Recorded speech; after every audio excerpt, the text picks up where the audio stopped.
네, 이렇게 오늘 새벽에 미 워싱턴에서 한미 정상회담이 있었습니다. 회담 전 트럼프 대통령의 SNS로 지금 보신 것처럼 긴장 속에 시작이 됐습니다만은 실제 회담이 시작된 이후에는 돌발 상황 없이 잘 마무리됐습니다. 네, 오늘 한미 정상회담에서는 북한 문제도 많이 언급이 됐는데요. 관련 내용들 박원곤 이화여대 북한학과 교수와 함께 이야기 나눠보겠습니다. 어서 오십시오. 네, 안녕하세요. 예, 안녕하십니까.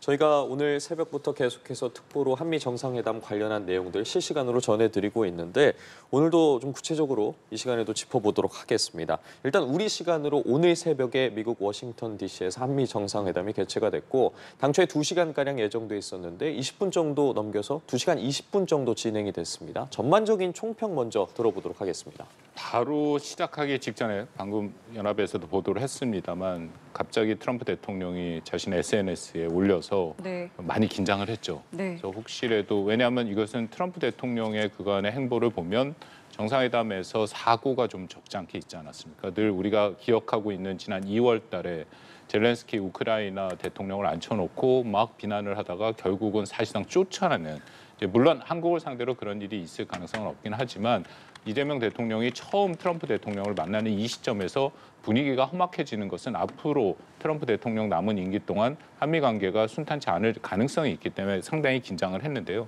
결론부터 말씀을 드리면 그것은 잘 넘어갔고 오히려 굉장히 우호적인 분위기로 잘 끝났다. 특히 저는 두 가지가 눈에 띄었습니다. 하나는 모든 정상들이 그런데 굉장히 잘 구조화된 조직화된 칭찬을 했다라는 거. 이재명 대통령이 트럼프. 그리고 또 하나는 북한 문제가 핵심으로 등장했다라는 거죠. 칭찬을 한 그 내용을 보면은 이게 트럼프 대통령이 내치와 외치에서 굉장히 잘하고 있다. 다우존스도 당신 때문에 미국의 경제가 좋아지고 외치 같은 경우에 당신 때문에 평화가 온다. 트럼프 대통령이 가장 좋아하는 얘기가 피스메이커입니다. 평화를 만드는 그런 사람이라는 입장인데요. 그래서 본인의 이번 취임사에도 그 얘기가 나옵니다. 네. 그리고 또 하나는 자신이 미국을 번영시킨다. 그러니까 핵심 키워드가 번영과 평화인데 그거를 잘 엮어서 트럼프 대통령한테 얘기하니까 트럼프 대통령이 중간 이후에 굉장히 표정이 잘 밝아졌고요. 그리고 북한 핵 문제도 저는 매우 의미가 있다고 생각하는 게 북한 핵 문제가 미국뿐만 아니라 전 세계 한국에서도 그렇게 뭔가 초점이나 그렇게 중요하게 다뤄지지 않고 있습니다. 또 미국의 조야에서 미국 워싱턴 같은 경우에도 과연 북한 핵 문제가 그만큼 비중이 있느냐에 대해서 그거 자체의 문제 제기가 되고 있는데 이번 정상회담에서 우리가 다 본 것처럼 북한 문제가 굉장히 길게 얘기가 됐다. 그럼 다시금 의제에서 우선순위로 올라갈 가능성, 최소한 트럼프 대통령의 이런 생각을 다시 한번 환기시키는 그런 효과는 충분히 있었다고 생각합니다. 실제로 지금 이 대통령 같은 경우에는 트럼프 대통령이 한반도 평화를 만들어 주시면서 김정은 위원장과 만나달라 이런 발언들도 했고요. 지금 관련된 내용들 저희도 화면으로도 보여드리고 있는데 이 관련 목소리도 저희가 준비를 해봤습니다. 함께 들어보시고 대담 계속 이어가 보도록 하겠습니다. 전 세계에서 유일하게 분단 국가로 남아있는 한반도에도 평화를 좀 만들어 주셔서 김정은과도 만나시고 북한에 트럼프 월드도 하나 지어서 거기서 저도 골프도 칠 수 있게 해주시고. But I'd like to meet him this year. I'd like to have a meeting. I get along great with him. I look forward to meeting with Kim Jong-un in the appropriate future. 트럼프 대통령은 올해 만나고 싶다고까지 이야기를 했습니다. 저 대화는 좀 어떻게 보셨어요? 그 앞부분에 보면 이재명 대통령이 트럼프 대통령이 그간의 세계 평화를 위해서 했던 여러 가지 얘기를 하면서 그것을 결국 한반도로 끌고 와서 한반도가 결국 지금 지구상에 남아있는 유일한 분단 국가고 한반도의 평화를 위해서 트럼프 일기 때 했던 2018, 19의 노력 같은 것을 다시 한번 재개해주는 그것을 요청하는 모습으로 자연스럽게 연결됐는데요. 이거는 전체적으로 나타나는 모습이고 우리가 정확히 봐야 되는 것은 이미 미국과 북한 사이에 저는 일정 수준 협상이 시작됐다고 봅니다. 오늘 나온 전체적인 트럼프 대통령의 발언도 보면 사실상 미국이 주도권을 갖고 북한과 만나겠다. 만나는 시점은 에이펙 얘기도 나오고 올해도 나오고 하는데 그것은 아마도 내년 정도가 돼야 될 가능성은 좀 있어 보이고요. 그러니까 트럼프가 계속해서 이번에도 하는 얘기 보면 똑같습니다. 자기는 김정은과 관계가 매우 좋고 그리고 김정은을 만날 생각이 있다. 근데 정말 북한이 듣고 싶은 얘기는 없습니다.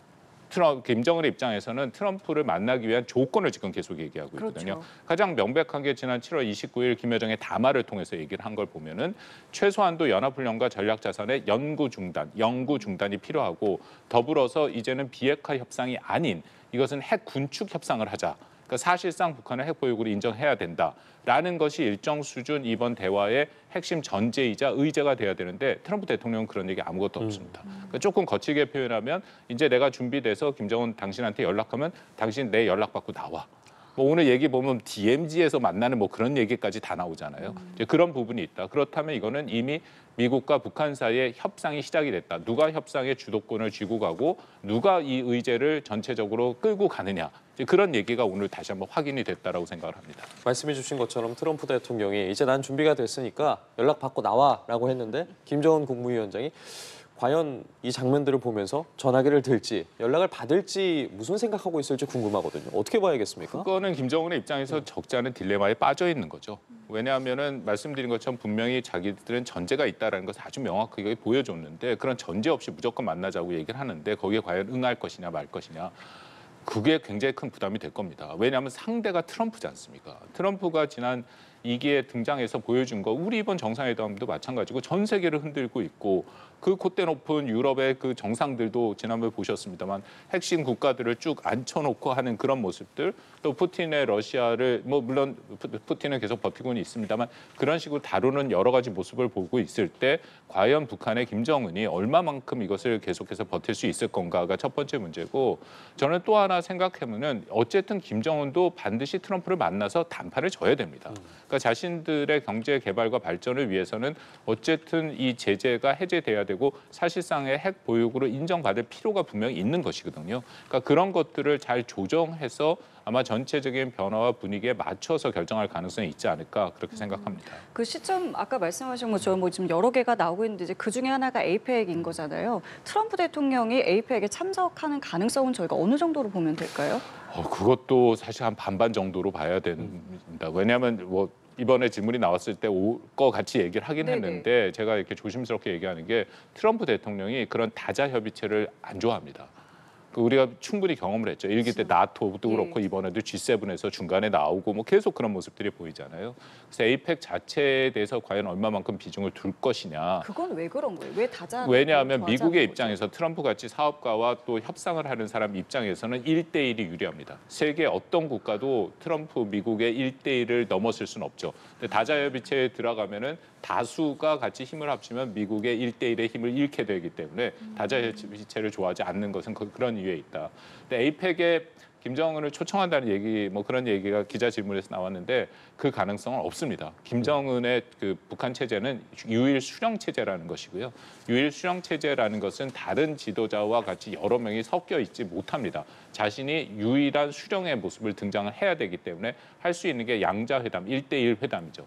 지금까지 북한이 뭐 성립된 이후에 한 번도 다자회담에 북한의 지도자가 등장한 적은 없고요. 그래서 그 가능성은 커 보이지는 않습니다. 지금 트럼프 대통령이 오늘 발언 중에 시진핑 주석 이야기를 꺼내면서 올해 아니면 조만간 방중을 할 것 같은데 이재명 대통령에게 농담 섞인 어투로 같이 가겠냐라는 이야기를 하기도 했습니다. 그렇다면 이 에이펙에서 혹시 트럼프 대통령과 시진핑 주석이 만날 가능성에 대해서는 어떻게 보세요? 그 가능성을 배제할 수는 없는데 또 말씀드린 것처럼 에이펙이라는 것은 다자회담이라서 미국과 중국 사이에서는 1대1에 굉장히 심도 있는 그 정상회담이 필요하죠. 그래서 에이펙에서는 안 될 거고 만약 그렇다면 에이펙을 오는 길이라든지 끝나고 가는 길에 중국을 가겠다 하고 얘기를 하는 것이고요. 근데 이번 정상회담에서 우리가 좀 주목해서 봐야 될 것은 트럼프 대통령의 대중국 인식입니다.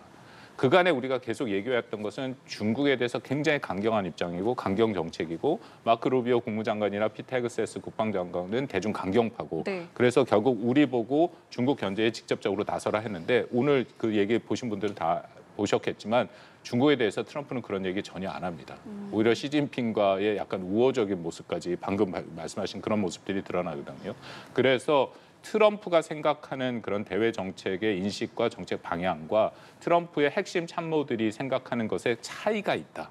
이제 우리가 그런 것은 분명히 볼 필요가 있다고 생각이 듭니다. 자, 그리고 오늘 이제 나온 이제 중요한 뭐 방위비 관련해서 좀 이야기를 나눠보겠습니다. 일단은 주한미군 감축을 고려하느냐 여기에 대해서는 대답을 하지 않았어요. 근데 이제 말미에 뭐라고 그랬냐면 지금 우리가 한국에서 빌려 쓰고 있는 거잖아요. 이 주한미군 기지의 어떤 부지에 대한 소유권을 미국에 넘겨달라 이런 이야기를 꺼냈단 말이죠. 이 부분 어떻게 좀 봐야겠습니까? 이거는 몇 가지 사실이 틀렸어요. 그러니까 트럼프 대통령의 인식이 잘못된 부분이 워낙 네네. 늘 많으니까 우리가 뭐 그것을 좀 새롭다고 볼 수는 없는데요. 첫 번째 트럼프 대통령의 말을 정확히 보면 주한미군 기지를 건설하는데 미국이 엄청난 돈을 썼다. 캠프 험프리스 평택 기지를 건설하는데 우리가 90%를 썼습니다. 트럼프 대통령 1기 때 트럼프 대통령이 와서 캠프 험프리스를 헬리콥터로 한번 돌면서 봤는데 그때도 똑같은 얘기를 했어요. 예. 이것의 기지 건설에 대부분 한국이 우리가 썼다. 그렇게 얘기를 했더니 트럼프가 그때 유명한 말을 했죠. Why not 100%? 왜 100% 한국이 돈을 내지 않느냐.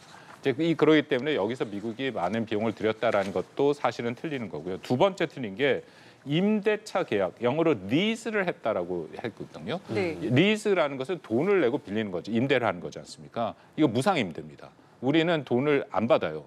그래서 이것은 당연히 뭐 공유지 같은 경우에 임대차 계약을 미국과 하는 것이 아니라 우리 정부가 해서 이것을 무상으로 공유를 합니다. 그러니까 저는 트럼프가 여기서 좀 헷갈렸다고 생각을 하는데 예. 일본은 이걸 임대료를 받아요. 그래서 일본과 한국이 유일하게 특별협정을 통해서 방위비 분담금을 지급하는 국가잖아요. 그러니까 아마도 트럼프가 이것을 조금 헷갈렸지 않았을까. 그래서 임대료를 그렇게 비싸게 내고 있느니 차라리 자신들에게 조차를 하는 것이 땅의 소유권을 확보할 수 있도록 하는 게 낫지 않겠느냐라고 얘기를 했는데 여기서 한 가지 생각해 보는 게 만약에 캠프 험프리스 같은 경우를 조차해서 땅의 소유권을 우리가 줘도 안 되지만 만약 준다고 가정을 하고 말씀을 드리면 이건 미국이 생각하는 전략적 유연성의 반대 방향으로 가는 겁니다. 전략적 유연성이 미국이 생각하는 것은 결국 한반도 바깥으로 쉽게 왔다 갔다 해야 된다는 건데 그쵸. 여기에 미군 기지건 미군 땅이 돼버리는 거잖아요. 지켜야 됩니다. 그럼 미국이 그걸 원하는 게 아니죠. 그래서 일부에서 뭐 그린란드라 파나마 운하를 얘기하는데 그거는 이득을 주니까 하는 얘기고 캠프 험프리스는 베이징과 1000km 직선거리예요. 그만큼 중국의 공격을 받을 가능성이 높은 곳이기도 한다라는 의미거든요. 그리고 이렇게 되면은 미군이 정말 싫어하는 이른바 인계철선이 됩니다. 한반도에 분쟁이 났을 때 미국은 자동 개입이 다 돼버려요. 그래서 저는 트럼프가 그런 생각을 갖고 이런 얘기를 했을 가능성은 커 보이지는 않습니다.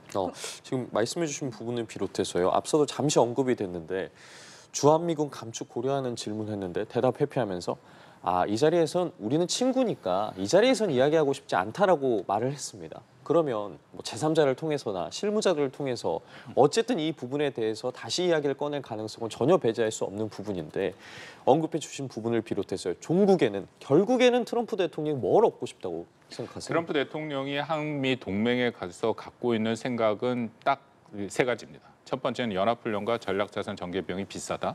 두 번째는 한국이 방위 분담 제대로 하지 않고 있다. 세 번째는 주한미군 철수하고 싶다. 이거는 제 얘기가 아니라 특히 주한미군 철수는 1기 때 이럴 때서 폼페이오 국무장관이나 에스퍼 국방장관이 자신들의 그 비망록이 다 썼습니다. 1기 때 이미 철수를 하려고 그랬는데 말렸다. 2기 돼서 해라. 그 생각을 갖고 있죠. 근데 이게 하나의 구조화된 생각이고 트럼프가 왜 이 생각을 하냐면 한국이 제대로 비용 분담을 안 하고 있다라는 얘기예요. 그렇기 때문에 왜 우리가 뭐 여기서 지켜줘야 되느냐. 그러니까 비용 분담하면 이것은 다 괜찮아진다는 얘기거든요.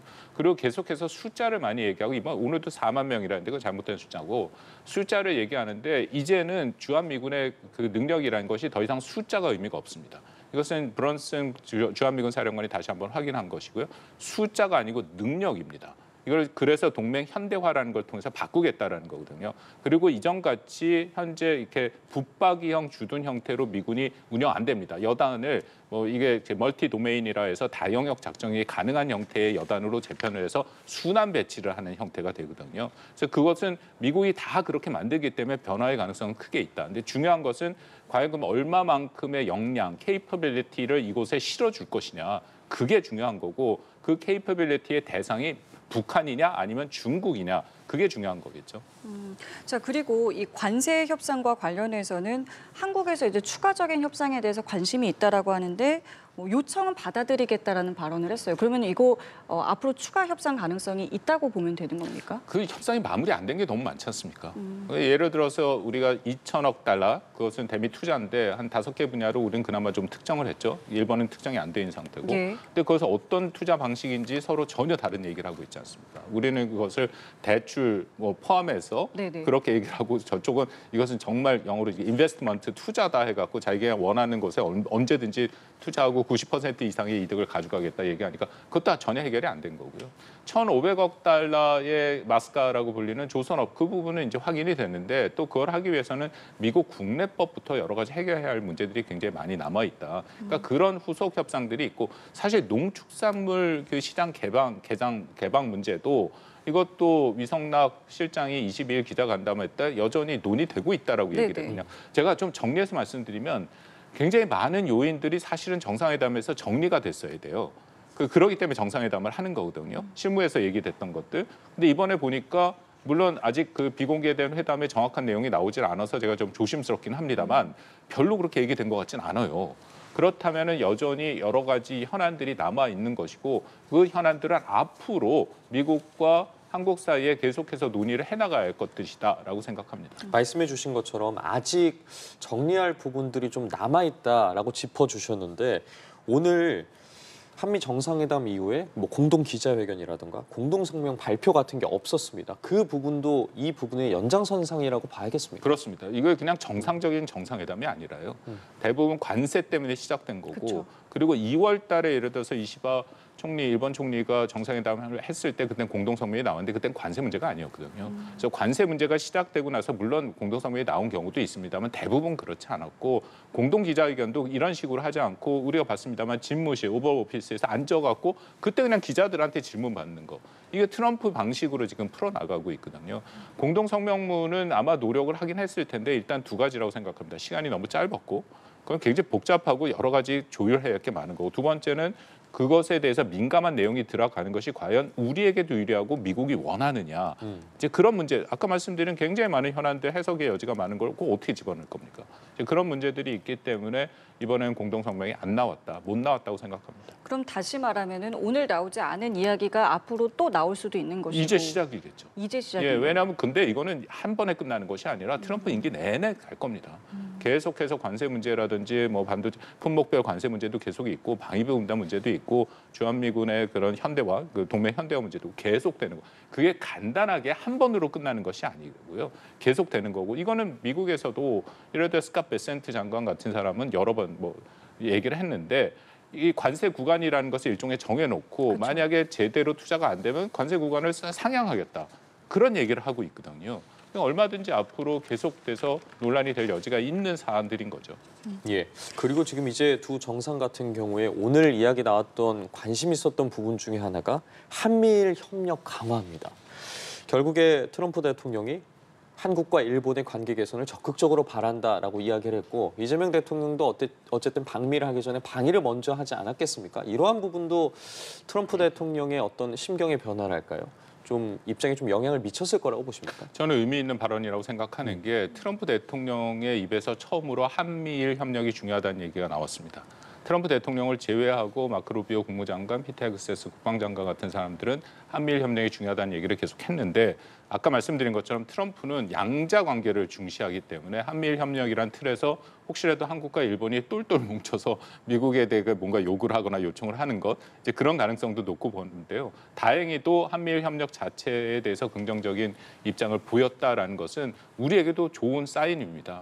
거듭 말씀드립니다만 한국과 일본은 굉장히 어떻게 보면 운명 공동체에 가까울 정도로 서로 간에 유사한 것들이 많이 있습니다. 북한 핵기업에도 노출돼 있고 말씀드린 방위 분담도 똑같이 특별협정을 하고 있고 관세도 똑같이 압박을 받고 있고 그리고 지정학적으로도 여기 붙어 있지 않습니까? 중국 견제에 대해서 핵심적인 미국의 두 개의 동맹국이고 그렇기 때문에 한일이 여러 가지로 관계를 지금같이 밀접하게 성공적으로 셔틀 외교를 계속 유지를 한다면 그렇게 한국과 일본이 협력해서 트럼프에 대응을 할 수가 있는 거죠. 그러니까 저는 근데 걱정이 트럼프가 한미일은 사실 바이든 행정부 때 시작된 거 아닙니까? 네. 바이든 행정부를 계속 비판하는 입장이니까 이것도 좀 없었던 거예요. 캠프 데이비드 다 그냥 무효로 하지 않을까 하는 약간의 우려는 있었는데 그 부분은 좀 불식된 된 거라고 생각됩니다. 비슷한 시기에 우리 특사단이 중국도 갔잖아요. 중국의 반응, 중국과의 관계 이 부분은 또 어떻게 예상해 볼수 있겠습니까? 중국이 좀 불만을 드러냈다고 볼 수밖에 없죠. 왜냐하면 시진핑 특사라는 것은 당연히 국가 대통령을 대신해서 가는 거기 때문에 그쪽의 지도자가 만나주는 게 맞습니다.